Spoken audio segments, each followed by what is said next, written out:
এই বাংলাদেশকে আমরা একটা সুখী সমৃদ্ধশালী বাংলাদেশ হিসেবে দেখতে চাই। আমরা দেখতে চাই আমাদের শিশুরা নিরাপদ, আমাদের মেয়েরা নিরাপদ, আমাদের বোনেরা নিরাপদ, আমাদের মায়েরা নিরাপদ, আমাদের যুবকরা নিরাপদ, আমাদের বয়স্করা নিরাপদ, সকল ধর্মের মানুষ নিরাপদ, সকল বর্ণের মানুষ নিরাপদ, এদেশের সকল ভাষার মানুষ নিরাপদ। আমরা সকলের নিরাপত্তা দেখতে চাই। ইনারাও বলেছিলেন যারা এখন ক্ষমতায় গেছে যে আমরা দলীয় শাসন কায়েম করব না। আমি জানি না এইখানে একজন প্রশাসক আছেন নিশ্চয়ই, তাই না? কিন্তু বিএনপি করতেন না কোনোদিন।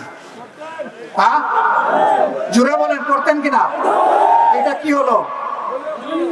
জেলায় যাকে প্রশাসক বসানো হয়েছে তিনিও বিএনপি করতেন না, তিনিও করতেন। এটা কি হলো? রংপুর সিটি কর্পোরেশনে যাকে প্রশাসক বসানো হয়েছে তিনিও বিএনপি করতেন না, করতেন। এটা কি হলো? স্কুল কলেজ মাদ্রাসা সকল জায়গায় কমিটিগুলোর দখল নিতে হবে। কেন নিতে হবে জানেন? ওখানে মধু আছে, চুষলে জিহ্বায় মজা লাগে। হারাম, ওখান থেকে হারাম উপায়ে বিভিন্ন ধরনের সুবিধা দেওয়া হয়, অবৈধ সুবিধা। এই জন্যই পাগল।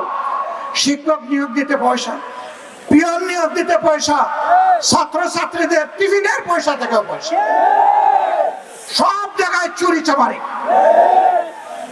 এই চোরের হাত আমরা বন্ধ করতে চাই, চাঁদাবাজদের হাত বন্ধ করতে চাই, দুর্নীতিবাজদের হাত বন্ধ করতে চাই, সেই মানবিক বাংলাদেশ করতে চাই।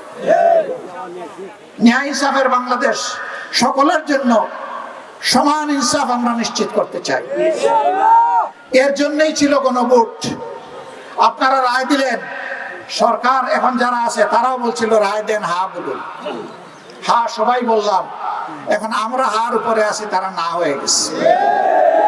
আমি পরিষ্কার বলছি, গণভোট না মানলে শুধু না হবে না, একসময় নাই হয়ে যাবে। জনতার রায়কে অগ্রাহ্য অপমান করে অতীতে কেউ টিকে নাই, শান্তি পায় নাই, সম্মান পায় নাই, ক্ষমতা পাকাভুক্ত করতে পারে নাই। 14, 18, 24-এর নির্বাচন তার প্রমাণ। আপনারাও যদি তামসা শুরু করেন তাহলে ভাইরাস যখন বসবে আপনাদের ঘাড়ে তখন কিন্তু উপসর্গ সমানই দেখা দিবে। এখন যারা আপনাদেরকে তালে তালে হাওয়া দিচ্ছে, আলবত আলবত আলবত, খুব ভালো, যা করছেন চমৎকার। এই বাতাস একদিন আপনাদেরকে বাতাসে উড়িয়ে নিয়ে যাবে। আমরা চাই না, কারণ আপনারা মুসলিম ছিলেন। আমরা চাই আপনারা ঠিক পথে ফিরে আসুন, জনগণের রায় মেনে নিন, সংস্কার সাধন করুন, ফ্যাসিবাদের রাস্তা বন্ধ করুন, মানবিক এবং গণতান্ত্রিক বাংলাদেশের রাস্তা খুলে দিন। যদি খুলে দেন, আমরা বিরোধী দল হিসেবে আপনাদেরকে সর্বাত্মক সহযোগিতা করব। আর এখন যে পথে হাঁটছেন, যে পথে আপা হেঁটেছিল, সেই পথে আপনারা হাঁটতেছেন। আপা যাওয়ার আগে বলতো আমি পালাই না, অমুকের মেয়ে পালায় না। কি হয়েছে এখন? পালাইছে। বাচ্চারা স্লোগান দিয়েছিল পালাইছে রে পালাইছে, তাই না? এই পথে যারাই হাঁটবেন তাদেরকে পালাতে হবে। এই পথ পালানোর পথ। এই পথে হাঁটলে আপনি মক্কা যাইতে পারবেন না, আপনি দিল্লি চলে যাবেন। এই পথের শেষ ঠিকানা দিল্লি। এদেশের মানুষ দিল্লির খবরদারি বাংলাদেশের উপর চায় না। কোন আধিপত্যবাদ মানব না, অপশক্তির কাছে মাথা নত করব না।